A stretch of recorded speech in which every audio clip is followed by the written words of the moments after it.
हरि ओम् नमः सर्वेभ्यः। अद्य श्रीमद्भगवद्गीतायाः प्रथमभागस्य दशमं दिनं 19 श्लोकपर्यन्तं वयं दृष्टवन्तः।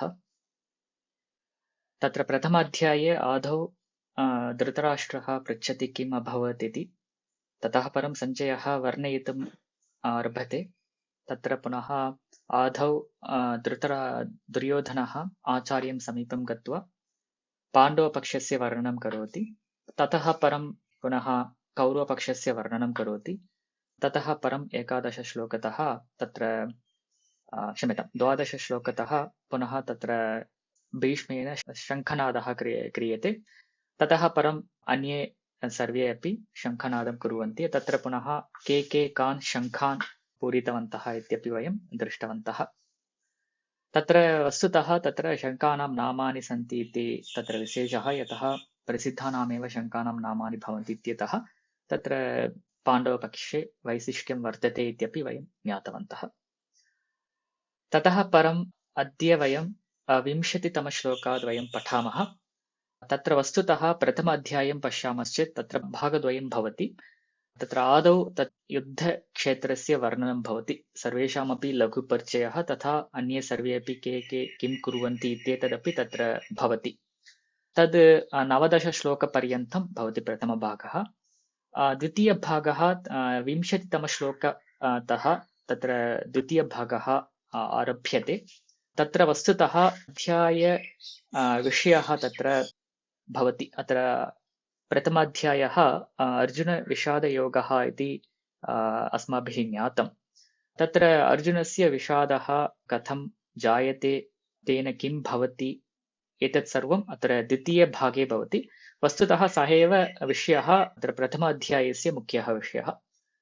अत्र पुनः लघुसंक्षेपेण वयं पश्यामश्चेत् द्वितीयभागस्य आदौ अर्जुनः आज्ञां करोति अथवा प्रार्थनां करोति कृष्णं प्रति, रथम् उभयोः सेनयोः मध्ये स्थापयतु इति आज्ञां करोति।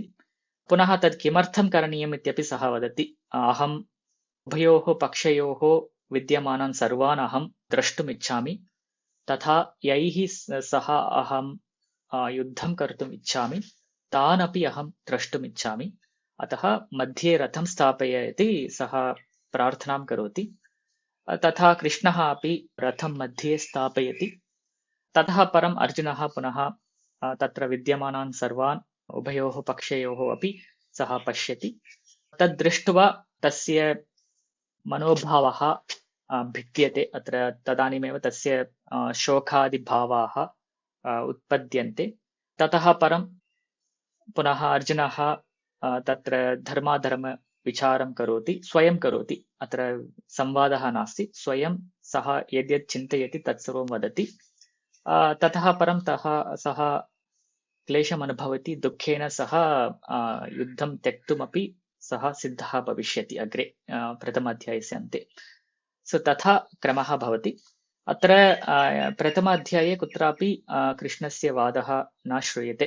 अर्जुनस्य एव प्रमुखतया अर्जुनस्य एव वादः 20तमश्लोकादेव आरभ्यते। ततः परं कृष्णस्य वादः न भवति। कृष्णस्य वादः वस्तुतः द्वितीयाध्याये एव भविष्यति।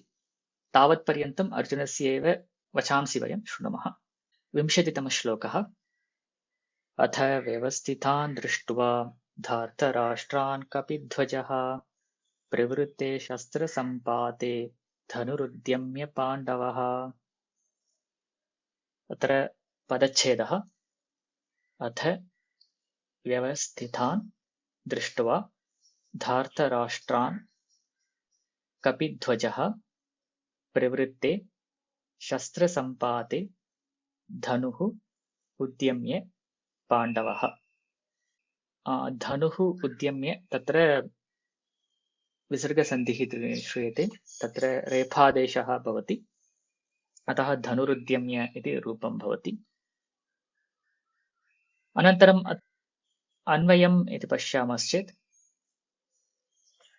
वस्तुतः अर्धभागः एव अस्मिन् श्लोके वर्तते। तत्र क्रमं पश्यामश्चेत्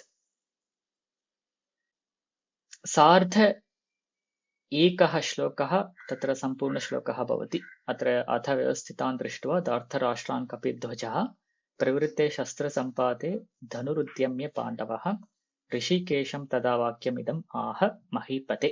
एतावत् पर्यन्तं पङ्क्तित्रयं तत्र भवति। तत्र एव तत्र अर्थः सम्पूर्णः भवति। अतः पुनः सम्पूर्ण अर्थावगमनार्थम् अग्रिमश्लोकात् कानिचन पदानि अत्र लिख्यन्ते। अस्तु, अत्र महीपते इत्येतत् पुनः अग्रिमश्लोकादेव भवति।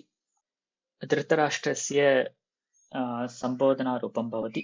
अत्र मह्याः पतिः महीपतिः, तस्य सम्बोधनारूपं महीपते इति रूपं हरिः हरे इतिवत्। हे महीपते, वस्तुतः सञ्जयः वदति। अत्र वस्तुतः क्रियापदं तु आह इति अग्रिमश्लोके यत् पदमस्ति तदेव तत्र क्रियापदं।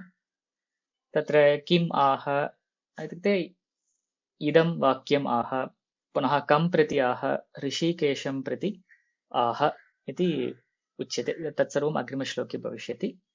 इदानीं कः आह, कः उक्तवान् इति चेत् तत्र पाण्डवः उक्तवान्। अत्र कीदृशः पाण्डवः?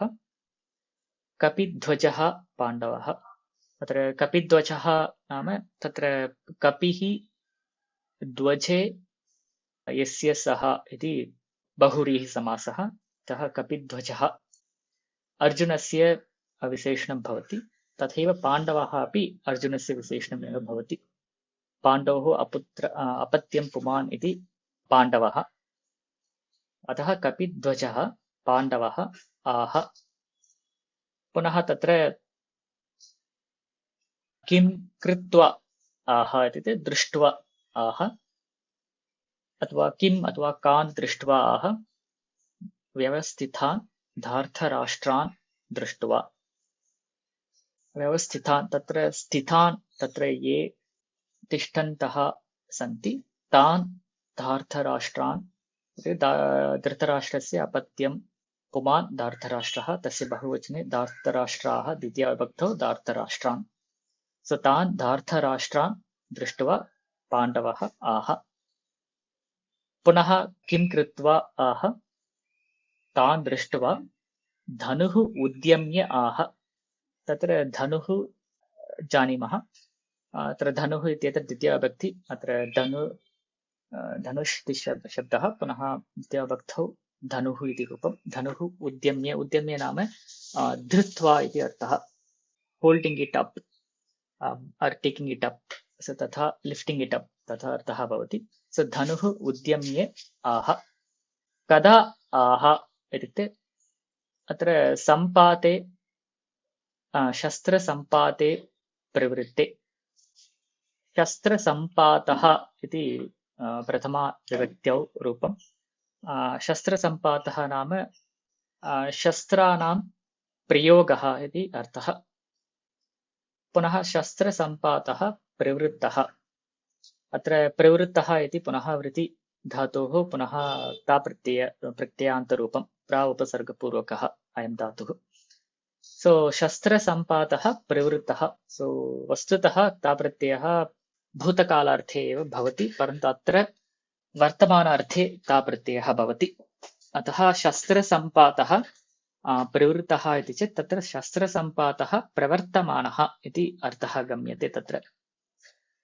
पुनः तत्र सति सप्तम्या तत्र सप्तमी रूपम्। अतः शस्त्रसम्पाते प्रवर्तमाने, सो शस्त्राणां प्रयोगे आरभ्यमाने इति अर्थः।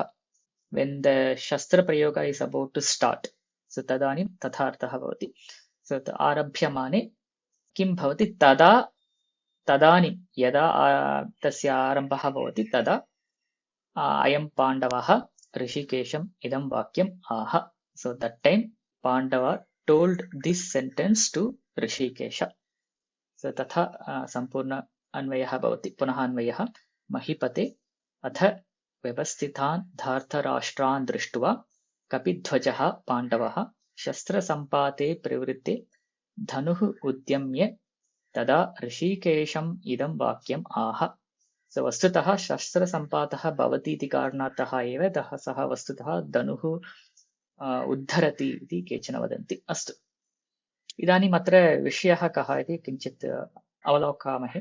तत्र अस्य श्लोकस्य आदौ अथशब्दः प्रयुक्तः दृश्यते।